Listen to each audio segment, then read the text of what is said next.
Hi, welcome to Aran Makes Designs, where today I'm going to show you how to make this cute little nutcracker using just your 46 or 48 pin circular knitting machine. Let's get going. To make the nutcracker, you need a 46 or 48 pin circular knitting machine. This one is the Addi Express Kingsize by Addi, but you can use any brand that you have. Straight pins, scissors, crochet hook, darning needle. If you're using safety eyes, a set of safety eyes, these are 14mm. Some stitch markers. This is a chain that I have done a single crochet.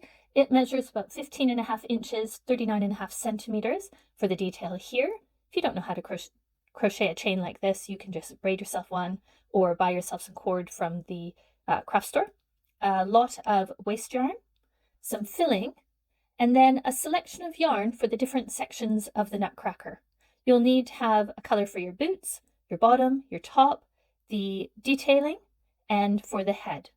This is an Aran worsted weight yarn, Women's Institute, soft and smooth, available at Hobbycraft here in the UK, but you can use any yarn that you like. And this here is Sirdar Alpine.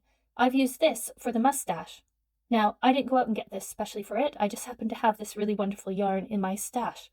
Don't feel as though you need to go out and buy yourself something like this. You can use some faux fur that maybe you have left over from making gnomes that you can cut and glue on.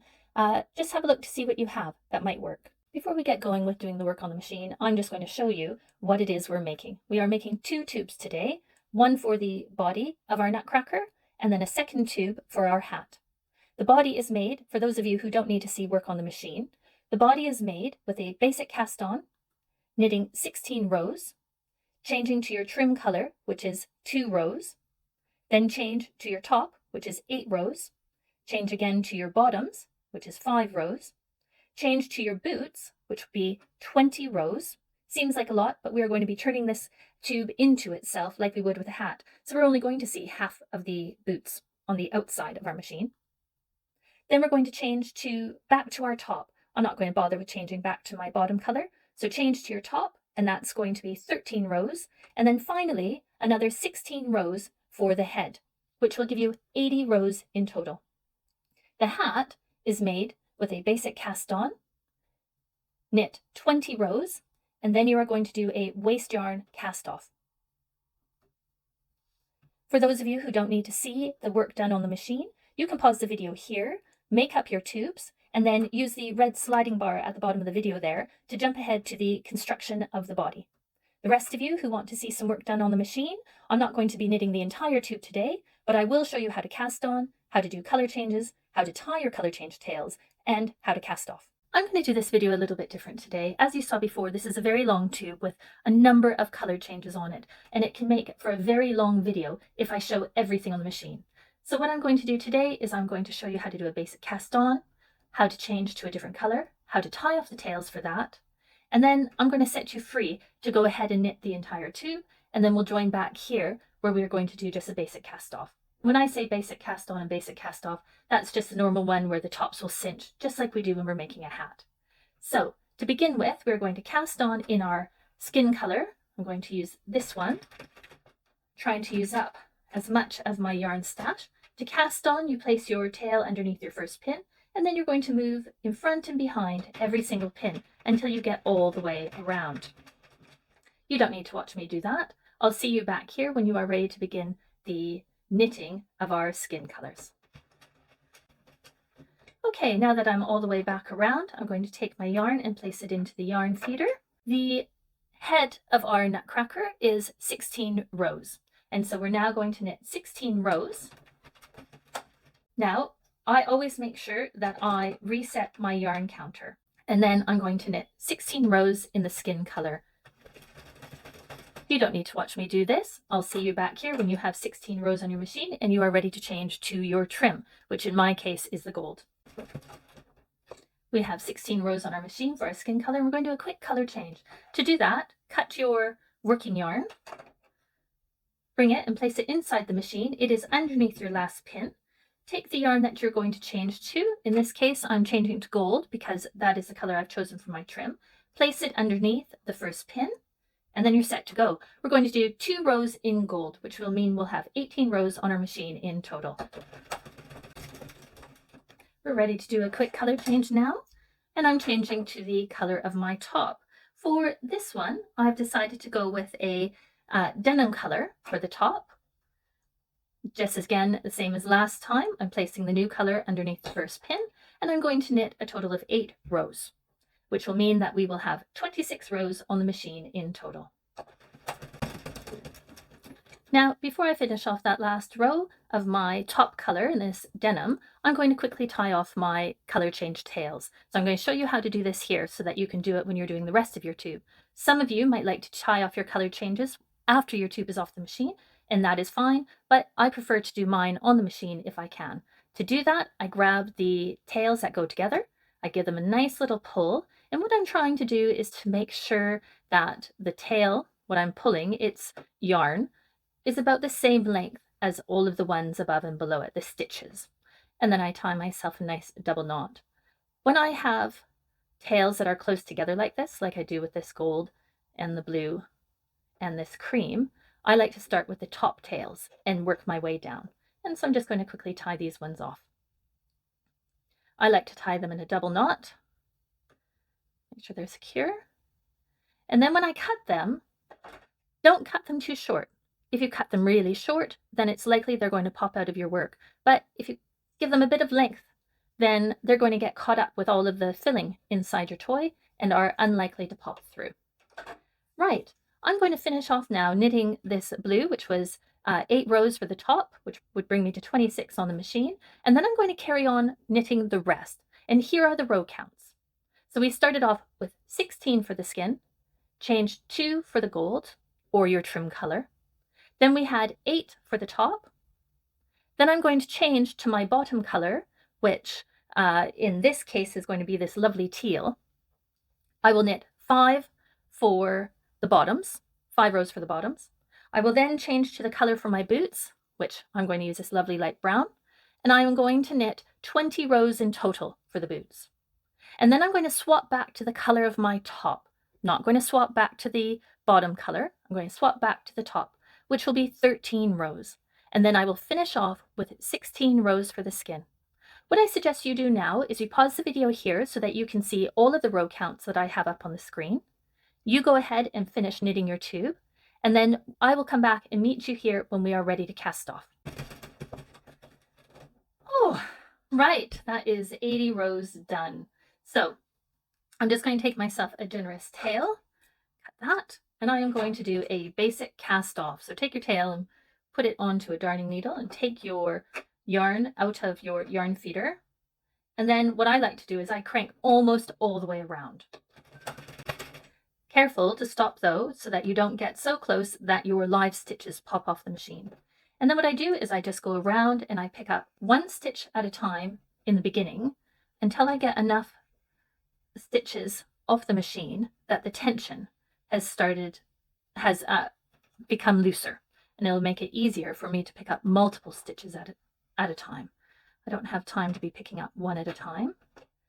And before I pull the needle through, because what will likely happen is, because this is a bit tight here, is this live stitch might pop off. So what I do is I just hold it down. And I'm going to make my way all the way around, picking up the stitches, and I will see you when you have your tube off the machine. And there we have the body of our Nutcracker. Now remember, if you did not tie your color change tails while on the machine, you need to turn your work inside out and go through and tie them all. Next, we're going to go on with the making of the hat. Now, as I showed you before, the tube for the hat is made with a basic cast on and then a waste yarn cast off. So I'm going to show you how to do that now. It's really simple. Lots of people don't like working with waste yarn, but I promise you it's really easy. I'm going to show you how to do it, and then you won't be worried about it again. So we're going to go on and cast on with our hat color. Remember, once you have cast on, to reset your counter, and then you're going to knit 20 rows. And I will see you back here once you have finished your cast on and you have knit 20 rows in your hat color. We have knit 20 rows in our hat color, and now we are going to change to our waste yarn. When using waste yarn, I want to leave myself a fairly generous tail here, because I'm going to be using this tail for the construction of the hat, the small amount of sewing that is involved in this project. So I'm going to cut myself a generous tail, and just like when doing a color change, I'm going to take that tail out and lay it inside the machine, and I'm going to take my lot of waste yarn and, just like a color change, put it under the next needle. Do not tie these two together. And I'm going to knit myself, I don't know, as much of waste yarn as this little lot will give me. It'll probably be about 4 rows or something. So go ahead, knit your waste yarn on. When you get back to your, when you've knit all of it, 5 rows, however many you want to do, I'll meet you back here and I will show you how we take it off the machine. Now I've come all the way back around and I have this much waste yarn left, and I know that is not going to get me all the way around. I will play yarn chicken and lose with that. So I'm just going to put it inside the machine. And it is really easy when casting off with waste yarn, because we're not worried about any of these live stitches. In fact, we want them. We're just going to go ahead and turn our handle until everything falls off the machine. Really quick and easy. And there we are. There is our tube for our hat. And next I will show you how to seal up this waste yarn and how to construct the hat. Now I know from being a member of our Facebook groups that there are a lot of you who do not like using waste yarn, and I understand why. It can be a bit frustrating, but I'm going to show you a really easy technique that you can do that then you're no longer going to be afraid of waste yarn, and as well you're going to be able to use your waste yarn over and over and over again. This is where our stitch markers come into play, but again, if you don't have stitch markers, you can use yourself some safety pins. You can even get yourself a little bit of a cutoff and just put it through with what I'm going to show you. Take your first stitch marker and find your cast off tail. And you can see when I pull that cast off tail, it is showing me this is my last stitch. I'm going to pick it up with a stitch marker. And then I'm going to move around next to it. And I can see that this is my very first stitch of my last row there. And I'm going to come down and pick that up with my stitch marker. And then I'm going to pick up the one next to it. So I have picked up the 3 stitches that are at the tail end of my knitting. And now what I'm going to do is, because I am using the Addi Express Kingsize, this is 46 pins on the machine. Some of you are using a Sentro or one of those brands that has 48 pins. You're going to count halfway around. So I'm going to count around 23. Those of you using a 48 pin machine, you're going to count around 24. So I'm going to start at this middle stitch and I'm going to count 23. 1, 2, 3, 20, 21, 22, 23. And I don't know about you, but I always double check. Just can't trust that I've counted correctly. 21, 22, 23, perfect. And then I'm going to take my crochet hook. I'm going to show you how to do a slip stitch closure. I know lots of you say, I don't know how to crochet, I can't do it. I didn't crochet before I started using a circular knitting machine. I used to, well, I still do, knit with needles. So don't look at this as a crochet hook, just look at it as a tool. So I'm going to come underneath that stitch that I have marked with my stitch marker, and I'm going to come up and underneath the stitch that's next to it. There we go. I will grab it with my hook and pull it underneath the stitch that was on the hook. And again, come. So this time I'm coming down and I will pick up that stitch and I will pull it underneath the stitch that is on the hook. And this time I'm going to come back up, go underneath that stitch, pick it up, pull it under. I'm going to come down here again, pick up the next stitch, pull it under. I'm sure you get it now.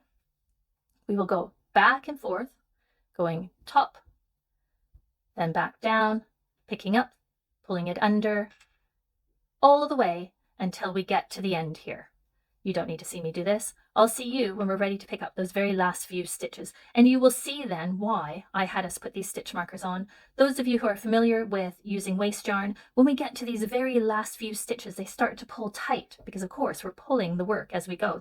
We're pulling the working yarn, and so these will become very tight and hard to see, and we can quite often drop them and get drop stitches in our work, which is hugely frustrating. And so by putting these stitch markers on, we are holding those stitches, and one, they're not going to drop, and two, we're going to see them. Right, I'll see you back here when we get down to the very end. Now I'm back round to those last few stitches here, and sure enough, that one's starting to get pulled tight. I'm just going to leave these on, but you can take them off after you have caught the stitch and slipped it on. It's up to you. There we go, just the last two to go. And there, all of my stitches have been all picked up, and I am now just going to grab the tail and pull it through. Couldn't be easier. And I'll just get rid of all of these stitch markers. And look at that. We have a nice tight closure. Don't worry about this end. We want this end to cinch up. But I'll show you that when we begin constructing the hat. To take off your waste yarn from the cast off end, it's really simple. You just pull the tail and it will come out, and then you can wind it up. Now, some of you will have experience with trying to take off waste yarn from your cast on end, and I think that's where a lot of people get frustrated. I have a really helpful little video that shows exactly what I do from removing waste yarn from both the cast on and cast off end. You can find it here. I will also link it down in the description. It's really helpful. And there I have my waste yarn to use again on another day. And we have the beginning of our hat. We have our cast on end, which we can go ahead and cinch up.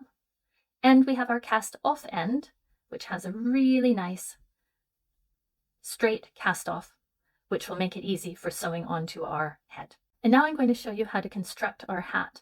And this will be the one of two bits of sewing that you're going to need to do.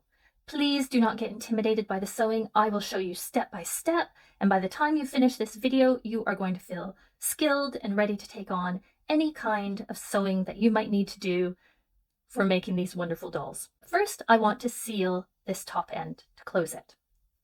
Now, we all know what happens when we pull our cinched ends in.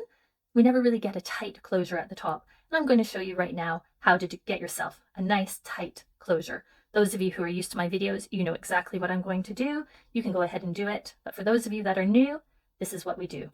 Put your tail onto your needle, come up and under your first stitch, and we're going to make our way all the way around this opening, picking up every other one of these stitches. So I picked up my first one. I'm going to skip the next, pick up the one after it, skip the next, pick up the next one, skip this one. Oh, where is it? Skip that one, pick up the next. You get it. You don't need to watch me do it. I'll meet you when you are all the way around and you're ready to close your end here. And I am now all the way around. And what I do is I keep my fingers on the inside, because if I don't, what I find happens as I start to pull and cinch this closed, just that last round that we did will start to pull, and the inside round of our drawstring will sit there loosely. But if I keep my fingers inside and pull, then I can feel that both ends, I never know what to call it, rounds of my drawstring are being pulled. And look at that. That is so nice and tightly closed. You can use this when you're making your hats as well, to get yourself a nice closure. Right, I'm just going to move this guy out of the way, and I'm going to show you now how we are going to form our hat. You decide which way you want to fold it. I'm going to fold it this way. I feel as though there are fewer ridges. There's a lot of ridges on this side, so I'm going to fold it this way. And this is what's going to make my hat. To close it, we're going to do that first bit of sewing I told you about, and we're going to do a mattress stitch. Mattress stitch is my favorite technique for sewing things together from the outside, and the reason for that is because it creates an invisible join. You really need to know how to do this stitch, and I'm going to show you how to do it now. So, what I want to do is identify a column of stitches that I'm going to be working into. And so I'll come down here and this is where the corner of my knitting is. So this is going to be the column of stitches that I am going to work into. Yes, a column of stitches are where the stitches are on top of one another, and a row is when they're side by side. So I found this column here, and I just want to make sure that I can see it all the way up. And I can just move my knitting around. And likewise on the other side, I'm going to find the corner of my knitting. It's here. And so this is the column of stitches I'm going to work into on this side. Start off by bringing your needle out and through the first stitch of your column. Yes, and then I'm going to come. It's a little bit tricky at the top because it starts to pull inward because we cinched it. I'm going to come into the first stitch at the top of this column, and I'm going to pick up the bars, 2 bars between those first 2 stitches. So these are the legs of the stitch, and in between we have the bar. And so I'm going to pick up 2 bars. Now, some projects I will tell you to only pick up 1 bar, but this is quite simple and straightforward, so I'm picking up 2. And then I'm going to come back over to my first column on the other side, into the next 2 stitches, and I'm going to pick up their bars. Just like that. And then I will come back to this side, into the next stitches within that same column, and I'm going to pick up those 2 bars. And you're going to make sure that you are sticking to the same column every single time, that you're not crossing over. If you do that, what will happen is that your work will become bunched up. And so now I'm just going to make my way back and forth between my 2 columns, picking up the bars. And I will see you. Oh, before I send you off, what I want you to make sure you do is don't start to pull your working yarn tight until you've gotten to the bottom. And the reason for that is when you pull it in, it will start to turn your work inwards, and it will be hard to find your stitches that you want to be working into. So just keep that working yarn loose until you get all the way to the end. Right, I will see you when you are at the bottom here after picking up all of the stitches with. And here I am, I'm just picking up the very last few bars between my remaining stitches. And then I'm going to pull that working yarn and watch the sides come together. Now I'm holding the top because what I don't want, and I'll pull this back to give myself, to make the tension a little bit looser, is I don't want to pull this top downwards and fold the top of my hat over. And then I can see that I just have a few stitches here to pick up, which I'll do to neaten it up. And then I'm going to come up between this last stitch to make my way over to the tail on the other side. Again. And I'm just going to tie them together. And I am going to leave these tails. I will not cut them. And the reason I'm not going to cut them is because I want my tails for sewing the hat onto the Nutcracker's head. And if I keep them onto the hat, then I don't have to try and reattach them when I want to do the sewing. And there we go. We have the first piece of our Nutcracker made, the hat. Constructing the body of the Nutcracker couldn't be simpler. It is just like making a hat. Now remember that this end here, where you have your gold trim, this is the outside.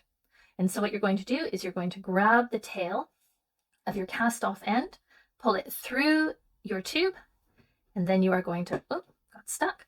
You're going to pull that up into itself, just as if it's a hat. Wouldn't these be lovely colors for a hat?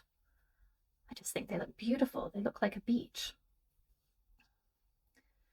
And then once I have my tube folded into itself, I'm going to pull that inner tube, its tail tightly closed, and leave that hanging out. And then I'm going to do the same on the outside. But just like we did in making our hat, you will find that when we pull this, you're not going to get a nice tight closure. So we're going to do exactly the same thing we did. We are going to go all the way around one more time, picking up every other stitch so that we get a nice tight closure. I'll just remind you quickly. Come under your first stitch, pick it up, skip the next one, pick up the one after that, and then make your way around, picking up every other stitch. And I'll see you when you have all of the stitches picked up and you are ready to close your tube. And here I am all the way back around, same thing, place my fingers inside, pull that nice and tight, good. Take the tail that I told you to leave hanging out, that's from our cast off end, pull it nice and tight, then I'm going to tie these two into a knot.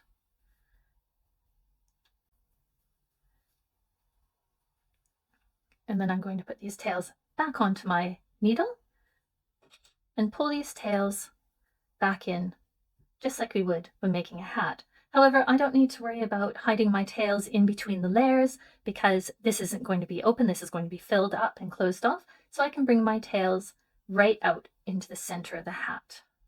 Now, what's happened here? Here we go. I'm going to pull those tails tightly so that that knot gets pulled through the top. And then I'm going to cut my tails, and just like I said with you when you were tying off your color changes, leave them a little bit longer so that they get caught up in the filling and are less likely to pop out through the top. And there we are. We have the beginning of our body. And I'm going to pop these tails off to the side so that I can use them again when it comes time for sewing and constructing, doing the shaping. I was about to do what I always do, and that is to miss doing the eyes. Every single time I do this. Right, what I want to do is to make sure that my color jog is at the center of the back. Yes, here's the jog here. Lots of people worry about this, but we're knitting in the round, which means we're creating a spiral, and each row follows on from each other. So we are going to get a color jog. Don't worry about it. It'll pretty much be hidden when we have constructed our Nutcracker, and it's going to be at the back anyway. So I have found the center of my back, and I'm going to flip over then, and I'm going to find the center row, I think it's this one right here, I can see it, of my front. And I'm going to take one of these long pins that I have, which are actually just knitting blocking pins, and I'm going to mark off that center column of stitches.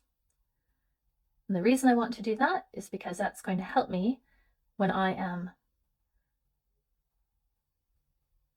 constructing my face, embroidering my face. It's going to make sure that everything is equal on each side.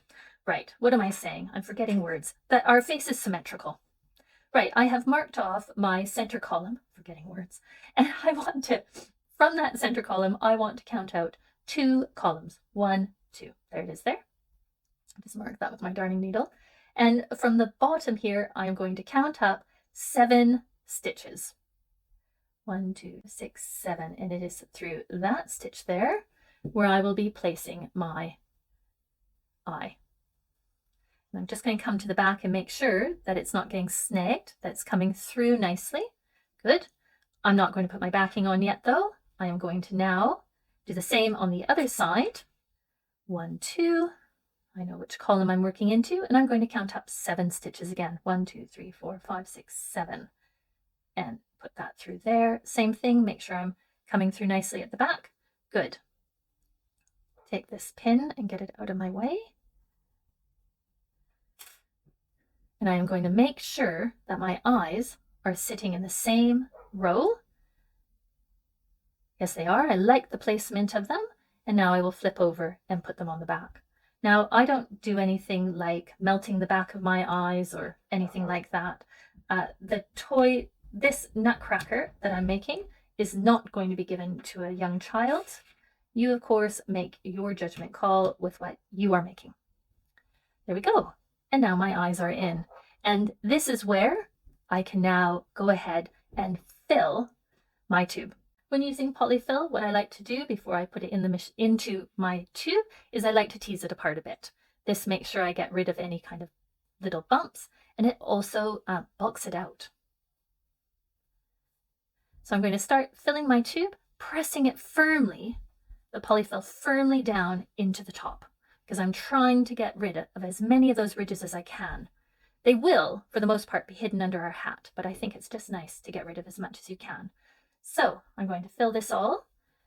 The trick when filling your work, and it's a bit of a frustrating thing to say, is fill it enough so that your work is firm and it's not all floppy, but don't fill it so much that all of your stitches are all pulled out of shape. So it's really quite an important part for such a simple part of the process. Now, what I'm going to do here, and I didn't do this when I was making my gingerbread man. I will show you the gingerbread man at the end and attach the link there, but it's also down in the description. What I did when making my gingerbread man is I closed my end and then did the head. But I've thought about that since, and I feel that actually doing the head shaping now is the right time to do it. So that's what we're going to do. This is where you can use one of those tails that we kept. I'm just going to find myself the longer of the two. I know one's longer. There we go. Put that onto your darning needle. Remember, we are not closing off the end, and it will all make sense once we get the head shaped. Come to the back, and you are going to find the first of your skin color stitches. And you're not going to pick up the entire stitch, you are going to pick up just the first leg. And I'm going to make my way around, skipping the legs, picking up the next one, just like we've done on every other time that we've made a drawstring. And I'm going to make my way all the way around, picking up every other leg of that last row of my head. If that makes sense? Of course it does. Right, I'll see you once we're all the way around. And that's our last few legs picked up. And I'm all the way around, and I want to bring my tail down here next to that starting tail. So I'm going to pick up that leg of my trim. That makes sense? And then they are right next to each other. And then I'm going to pull them tight. I'm going to come around and have a look. And see, this is why I did it like this, is our head could actually have a little bit more filling in it. So what I'll do is I'm just going to loosely tie, not going to do a full knot, this here, and I'm just going to work some more of my filling down into that head section. And it's just going to make it firmer. As crafters, we are always evolving, and this is something I thought of this week when constructing the Nutcracker that I didn't think of the other week when I was making the gingerbread man. Now let's have a look. And now I feel that my head has got more form to it. It's firmer, but not so much so that my stitches are all pulled out of shape. And I'm going to come to the back and tie this. Now I don't have a trick for this. Well, maybe this is a trick. I twisted a couple of times, and then that stops that from slipping as I try to tie it. If anyone has something else that you do that you think might be a better method, please go ahead and put that down in the comments. I'd love to know how you stop it from slipping there when you've done that drawstring. And then I'm going to put it back onto my tails, or onto my darning needle, and just pull them through into the body, making sure that that knot has pulled through. And you can go ahead and cut your tails. Remember, don't cut them too short. There we go. And you can still, there's still room there. You can still put more filling in, or if you overfilled it, take some filling out. Now what I'm going to do is I'm going to then do the final bit of filling the rest of the body, and I'll meet you here when it's time to create our drawstring to close off the bottom there. Now I've added just a little bit more filling there, but I might be taking that out. So I'm going to take myself a nice generous length of my boot color, this really lovely light brown. I'm going to put that back on my needle, and I'm going to create a drawstring to close off the bottom of the Nutcracker. So start at the back. To create our drawstring, what you're going to do is you are going to find all of the stitches that are around the opening there. And just like before, we're going to go around and pick up every other leg. So you're going to skip one, pick up the next one, skip one, pick up the next one. You understand what every other means. So I will see you when you have every other leg picked up but don't close it off, because we're going to go around a second time.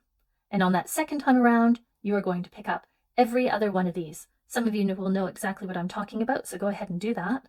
But if you don't know, I'll meet you when you've got your first set of legs picked up, and then we'll get on with the second layer. I have now picked up every other leg of each stitch, and I'm back around. And I'm going to go around a second time.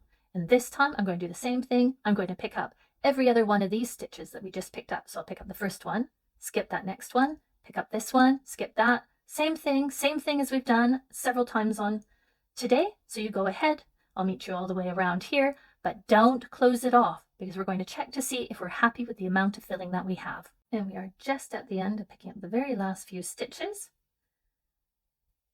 And I'm back round so that my tails are right beside each other. I'm just going to start to pull it, but I'm not going to close it completely.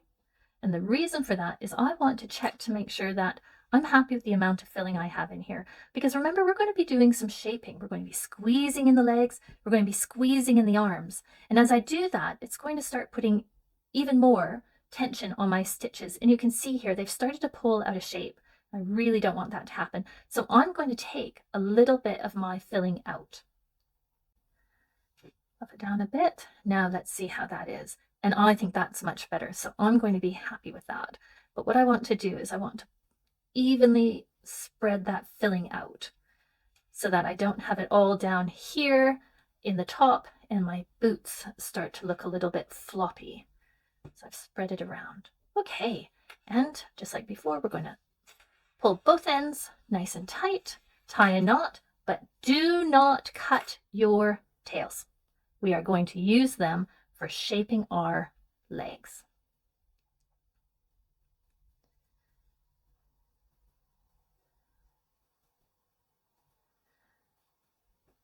Now, for those of you who constructed the gingerbread man, I'm going to do the legs a little bit different, because I want this band where the bottoms are to come straight across.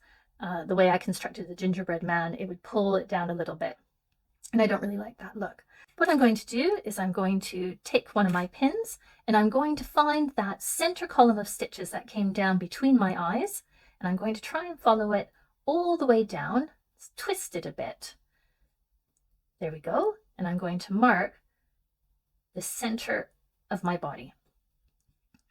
And it is this column of stitches in which I am going to be doing a really simple running stitch to shape the legs. And I'm going to work into this column, and then you'll know that you are pinning the correct column at the back because you'll be able to see your color jogs. So that makes it nice and easy to see. Okay, I'm going to take the tail that is at the front. You know, when you tie a knot, one of the tails comes forward and one of the tails goes at the back. I'm going to grab this front tail here, put it onto my darning needle, and then I'm going to do a running stitch back and forth. So I'm going to start off and I'm going to bring this tail up and out. Here's that column I'm working into, up and out the center of the first stitch in that column. And I'm going to come up 2 stitches, come back in and out the first stitch of the column at the back, or as close as I can get to the first one. They're all bunched up, so don't worry if you can't get into the first one. I will come up a couple of stitches, back in, and I'm going to find my way back round to the next stitch up in the column. By doing this, I'm going to make sure that I'm not snagging my working yarn. Come up a couple stitches, back in, out the next stitch up, back in again, back to the front. And then what I'm going to do is I'm going to pull my yarn a little bit tight, not too tight, but still I'm going to start cinching it in. It's easier if I cinch a little bit at a time instead of waiting until I'm all the way up the top and then try to pull it tight, because it doesn't do it very nicely. It doesn't pull very nicely and cinch it in. So I'm now going to find next couple of stitches up, come back round into the same column, always making sure you know what to do. I will see you when you've come all the way back up. Oh, we're almost there. I'll just get rid of that pin.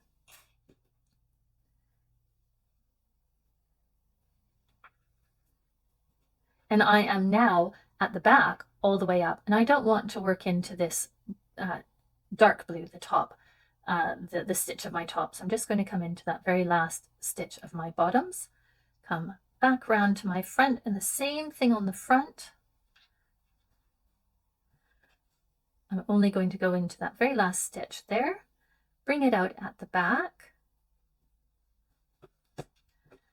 a nice pull, and we can see our legs have formed.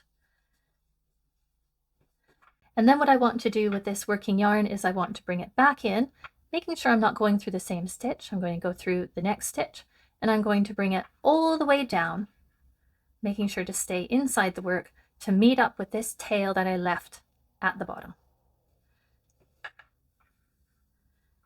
Everything a nice pull. Oh, let's get that pin out of there.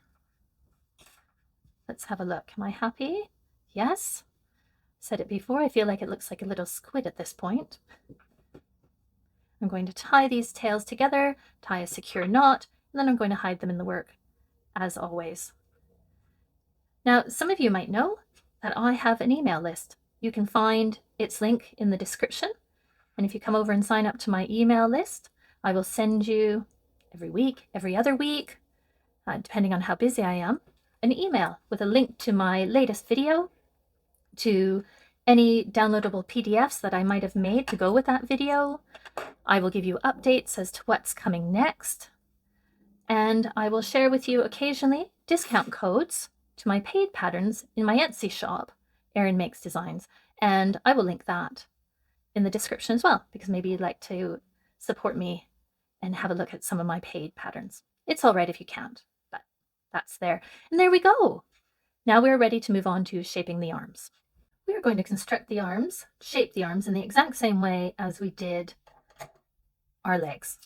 But first, we need to mark off where we are going to be, how wide our arm is going to be. So turn it to the side and find what looks like the center column of stitches. We'll mark this one here. And then on the 46 pin machine, what you're going to do is you are going to count over 4 columns to either side. So 1, 2, 3, 4. And same on the other side. 1, 2, 3, 4. But if you are using a 48 pin machine, you are going to count over 5. And I apologize, I didn't think about that when I was constructing the gingerbread man. And so you might have had disproportionately skinny arms compared to wider legs. So for the 46 pin, you're going to count over 4 columns. For the 48 pin, you are going to count over 5 columns on each side. Take some of your working yarn for the top. I'm going to start at the back, and I'm going to begin by working into this first stitch. And I will bring myself through until I've come into the first stitch at the bottom of the column at the front. And just like we did with the legs, I am going to go, get rid of the center one now, get rid of that one. I am going to go back and forth from the front to the back, just doing a running stitch all the way up to help me with the shaping of my arms. And I am going to stop when I've reached the 4th stitch down. So I'm 5 stitches here. It's not many that we're doing. This is the last one on the back. I've gone into the 4th stitch, and likewise on the front, I'm just now going to come up and into the last stitch here. Before I do, I'm going to pull that running stitch on both sides. You can see it begins to give a nice shape to our arm. And I'm going to come into that last stitch and bring it out and out the back to meet up with that starting tail. One final pull before I tie it. Let's check to make sure I'm happy with how that looks. Yes. Sorry for the clanking of the eyes. Tie that off, and we're going to hide the tails in the work. And then you are going to do the exact same thing on the other side.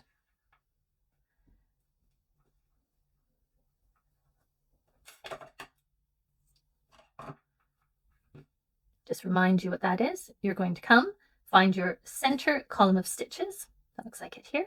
On a 46 pin machine, you are going to count over 4 columns. On the 48 pin, you are going to count over 5 columns. And then you are going to do a running stitch from the bottom, back and forth, all the way up until you reach the 4th stitch down. And then you'll tie them off. And we'll be ready to get on with making this starting to look like something more than a funny little squiddy doll. Now, this is really when I really love making little dolls, is when you begin the work on the face and they start to come alive. Take yourself a generous length of your skin color because we're going to construct the nose. Now we have here, we've seen it all the way along, this is our center column of stitch here, and we're going to wrap all the way around that center stitch in order to make our nose. Now, I like to have my noses nice and tight up near my eyes. So I'm going to start over here at the side, come out so that I am just beside the stitch that I'm going to be wrapping around that center stitch. And then that's all I'm going to do is I'm going to wrap around and around and around that stitch until I'm happy with how my nose looks. And I don't want to pull it too tightly, and I also don't want to be crossing over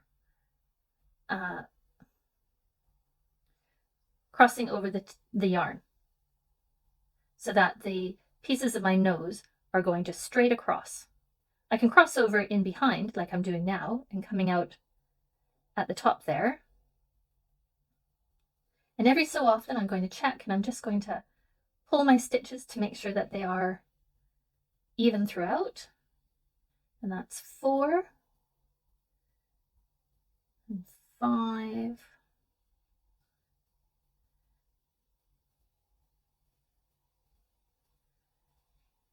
This is the 6th time. Now you can make your nose as thick as you like, totally up to you. I'm just going to do 7. And then I'm going to come back in and come out here at my tail. Tie them off. Don't pull too tight because you will pull that out of shape. And we're just going to hide those inside the head.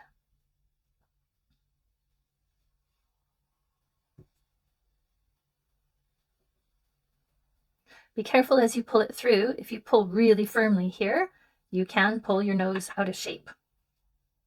Or nose out of joint? Sorry. It's been a long day. I'm hungry. Right, I'm just going to check out my nose again there. Very happy with it. Oh, it's so cute. Got it there. And now, let's put our little eyebrows in. I'm going to use some of my light brown yarn here. And just like the nose, I'm going to start at the back. And I want to bring my needle out. So you can see that, that's still in focus. I can see, I'm just going to poke it out here. There we go. I want to poke it out. That's where I'm going to put my eyebrow. Maybe you want to have your eyebrows higher. You do what you like to do. You don't have to do exactly what I'm doing. But I'm coming up that column of stitches that run right beside my eye. So I'm going to come up the stitch and out the stitch that's right at the top of the eye there. Out, leaving myself a tail at the back. And I'm going to bring my eyebrow right along, and I'm going to come back in. Here's the column that runs right beside my eye. I'm going to come over, just half a column over, and come back in there. And I will bring my needle out on the other side, that stitch that's in the column right beside the eye, and just at that top edge. See? And I'm going to do the same thing. I'm going to come over here, and I'm going to come out this stitch here. And I'll just bring it to the back. Of course, don't tie anything off until you've had a look at the front and you check to make sure you're happy with how it looks. I think that's good. And I'm going to tie them off and move on to the moustache. Now, the moustache was something that I worked really hard on. I spend as much time designing, creating these designs as I do with my written patterns. I think I've got about 5 nutcrackers sitting in my studio right now until I ended up with something that I was really happy with sharing with you. I don't just whip up a design and film it. all in one go. I really put a lot of time, and I'm sharing with you things that I am taking pride in. So we've got our eyebrows. So yeah, I was saying about the mustache there before I start tooting my own horn. Oh, it took me a while to figure out the mustache, and I went to bed one night and I was thinking, what can I do? And I thought, well, maybe I can go and get some faux fur from the craft store. But the craft store near me doesn't have faux fur in stock. I'd have to order it, be there the next day. And I thought, what do I have in my stash? And then I remembered I've got this great yarn, which is really lovely. And it's fuzzy and it'd just be perfect for the mustache. Oh, I love it. Anyway, so that's how I came up with this. And it's so easy. But if you don't have this, like I said before, you can use some faux fur.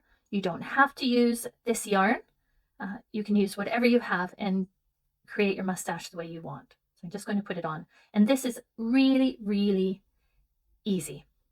And I think I'm going to use a couple of my colored pins here to show you where I'm working into to create the shape. So I'm going to be coming out this stitch right here at the very bottom of the eye. And then that's going to be the center of the mustache. And it's going to come out in a curve. And I want it to come out just along the bottom of the nose there. Yes, into this stitch. That's just almost at the, oh, do I want it to be a bit wider? Let's see. I'm going to put it one stitch over from the side of the eye. And same thing over here, in there. So I get my Nutcracker, nice wide mustache. Okay, like before, I start at the back, and I'm going to bring my needle out just right underneath the nose in that center column of stitches. Leave yourself your tail to tie. And with this yarn that I'm using, it has a little ribbon where all the fuzzy bits are coming out of. And so I'm going to try and keep that at the top so that it doesn't twist as I'm sewing with it. And then I'm going to come into this corner stitch of my mustache, and I'm going to come right back out at that center stitch again in the middle of the nose, underneath the nose there. And same thing, I'm going to make sure that this isn't going to twist on me. And I will go right back in that stitch there, and I'm going to come through and come out to meet the tail at the back.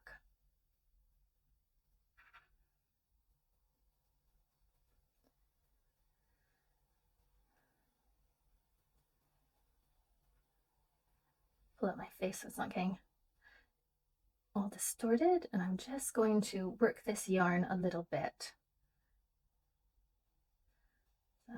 All the fuzzy bits are coming out, and I can see what it's going to look like before I tie it off. And then with this yarn, I just kind of frizz it out. I think that looks really good. Reach in here and pop him up a bit.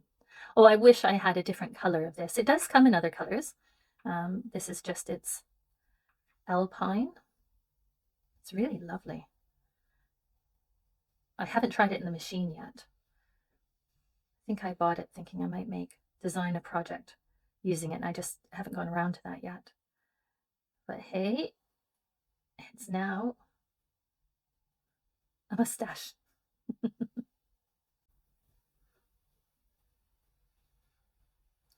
Now, this is a little more challenging to pull in and through because of its thickness. So I'm just going to work at it a little bit here, holding the knitting as I go to try and make it easier. It gets all caught up inside the filling there. Oh, there we go. Just pull that all the way through.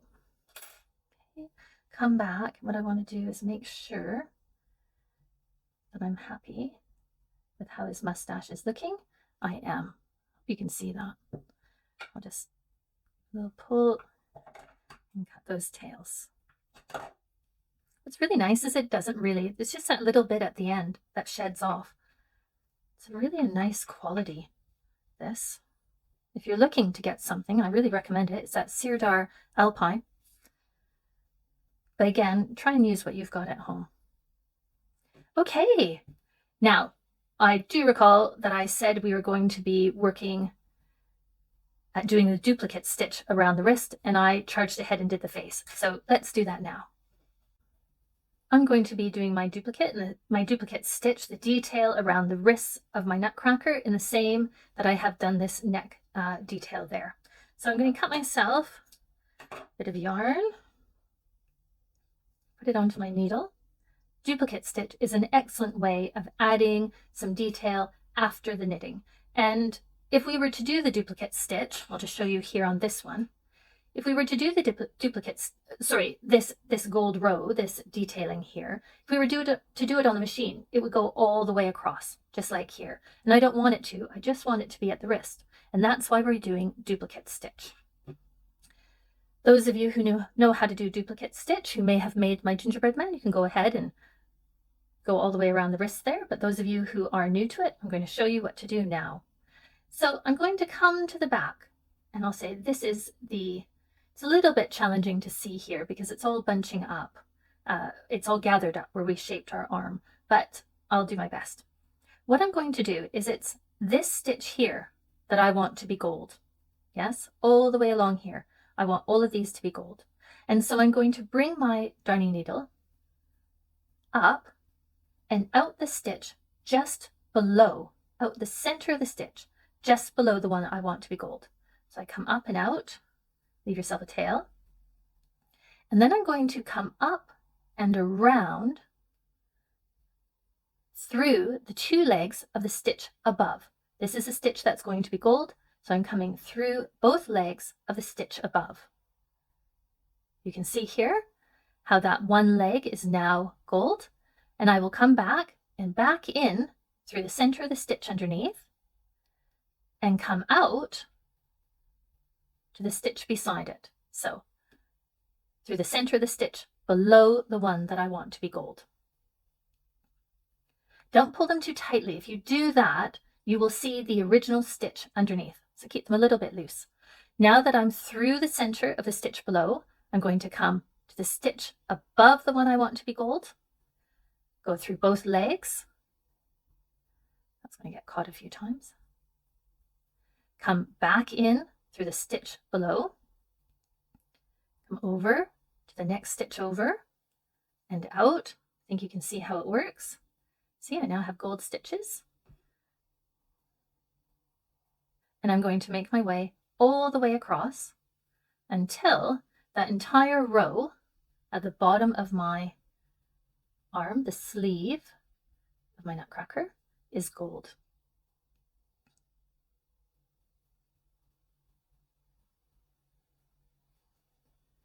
Remember, don't pull too tight, and we're going to go through with our darning needle once we have finished the row,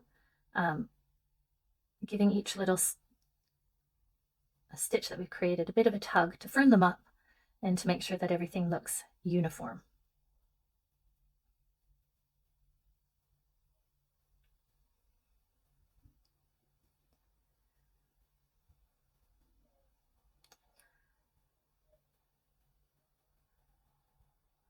I think it's lots of fun adding extra details like this after the fact. You can really make something look quite special.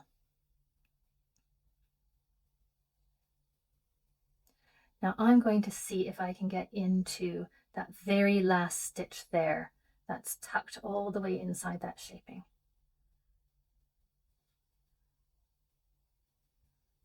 Don't worry if you can't. And I'm going to say what I say in most of my videos. Please don't get frustrated if it's not working out. Just unpick it, start again, or if you don't really like how it's going, then don't even do it.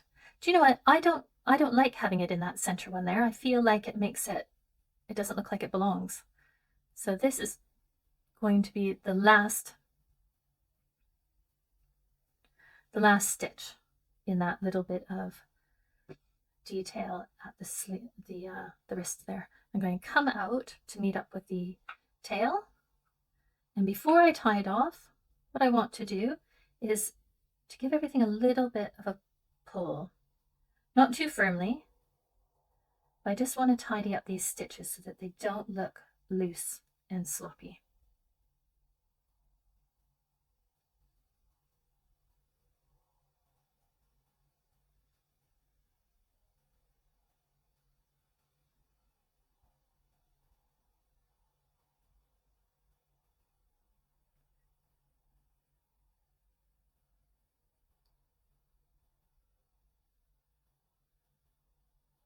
There we go.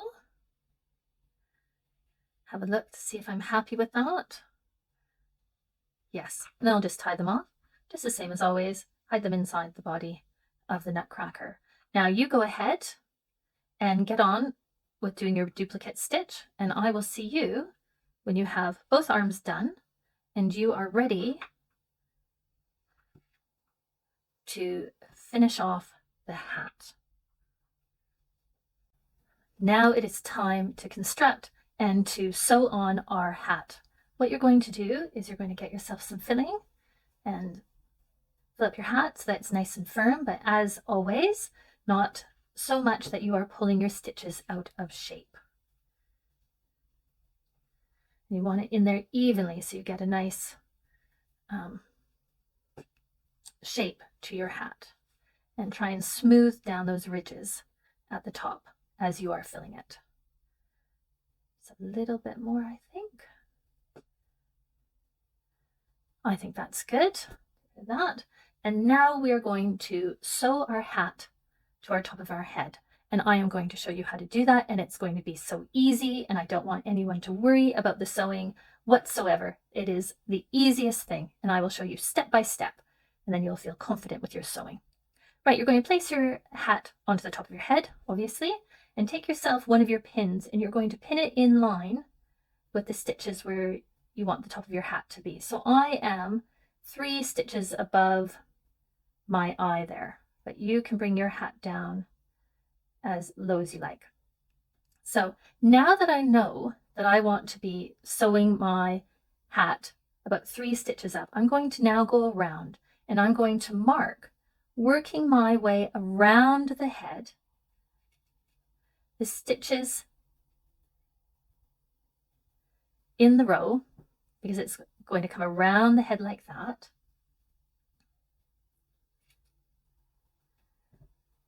And this is going to help me as a guide to keep all of my sewing nice and neat. Because I think that's part of people's problem when they start sewing, is they don't really know where they want to be sewing into. And so we're just going to take this moment now to mark off the stitches that we're going to be working into all the way around. Now it's okay if it's not perfect. There we are. Okay. And I think I'm just going to put a pin in to hold that in place. Just loosely. All right. I'm going to take the longest of my 2 tails, and that is what I'm going to be using to sew. Because we folded this tube in half, yes, it only has 23 stitches to work into, or 24 if you're using the 48 pin machine, whereas the body has 46 or 48. And so what I'm going to do is I'm going to come down and I will pick up 2 stitches. So I'm going to pick up 2 stitches on the head to every 1 that I pick up on the hat. So I'll pick up 2 stitches here. And when you are picking it up, don't just go through the outside layer, because then your hat will be a bit floppy. Go through both layers of your knitting. So I'm going to come through there, and then I will come up, and I have a column of stitches here, and I will work into just 1 stitch.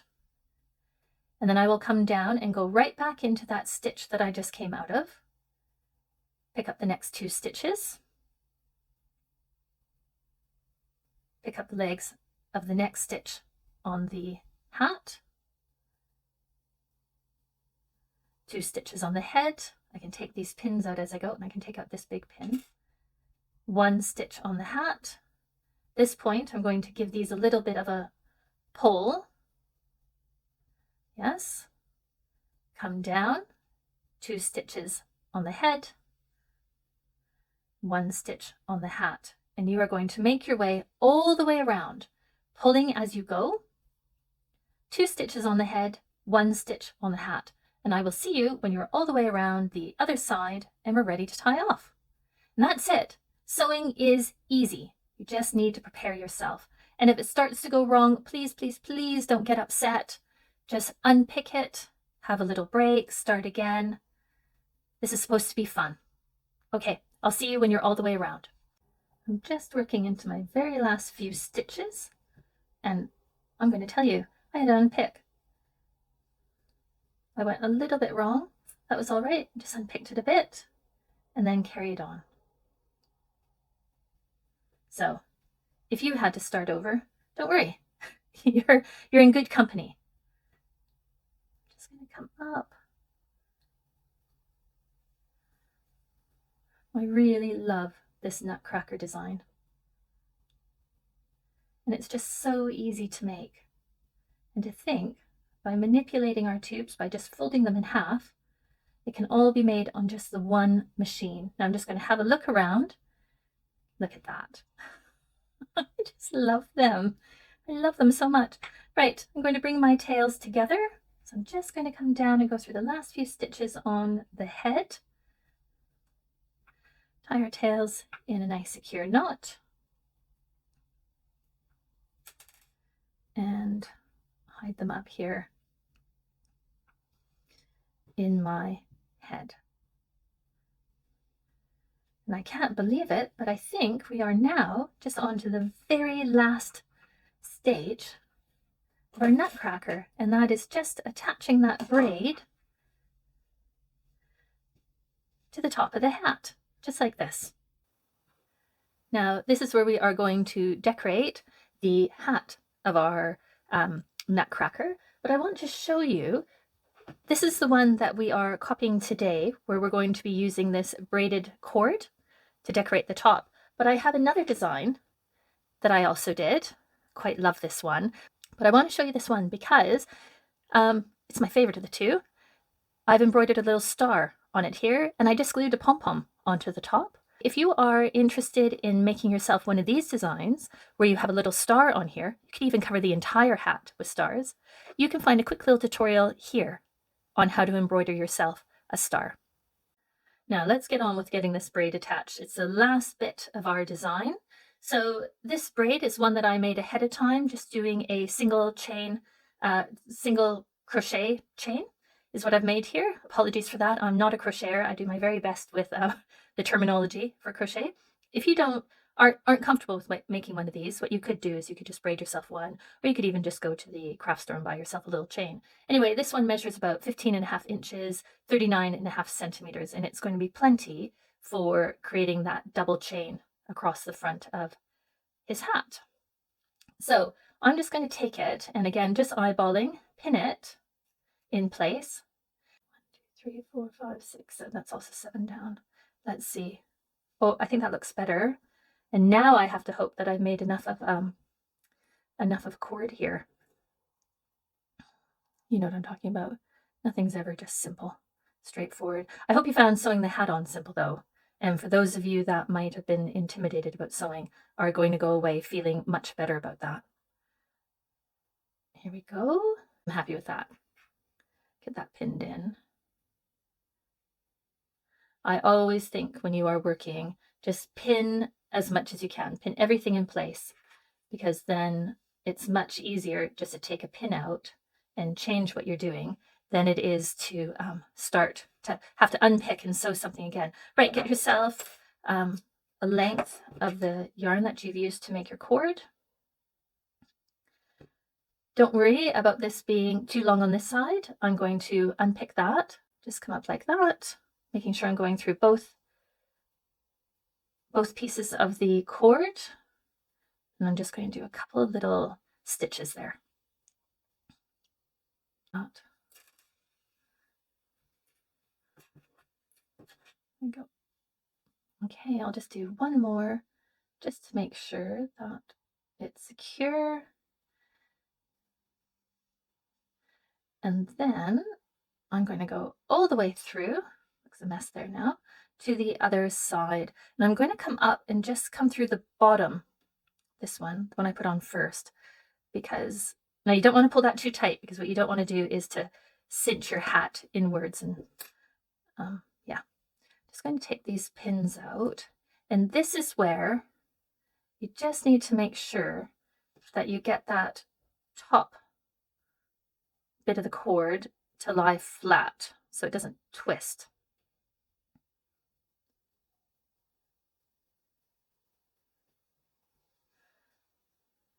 nearly done.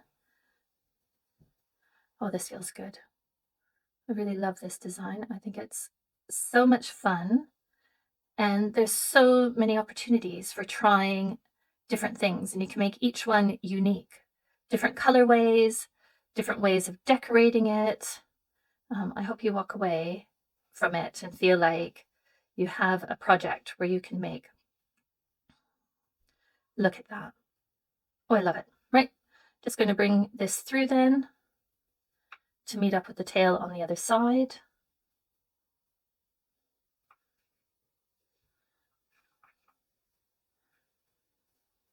And then we just need to tidy up that side that is too long.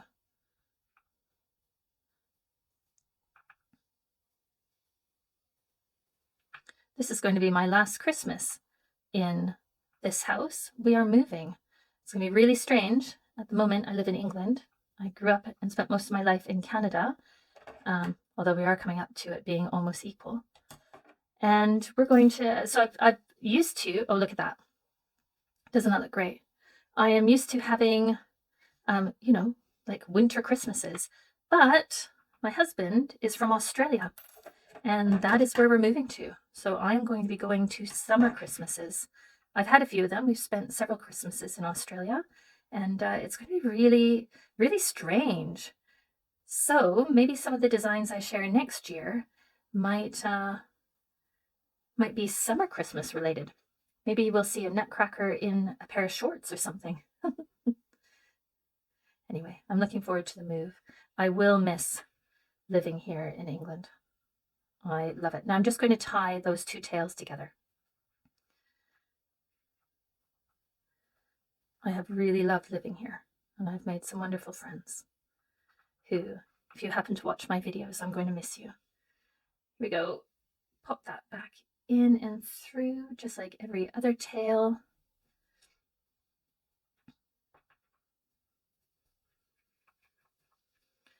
Like that. Cut that off. Let's have a look. And there we go. Oh, it's wonderful. There. You have your Nutcracker. And I will link that tutorial for the star down in my in the description as well. Let's have a look. There are 3 different designs there. Well, not 3 different.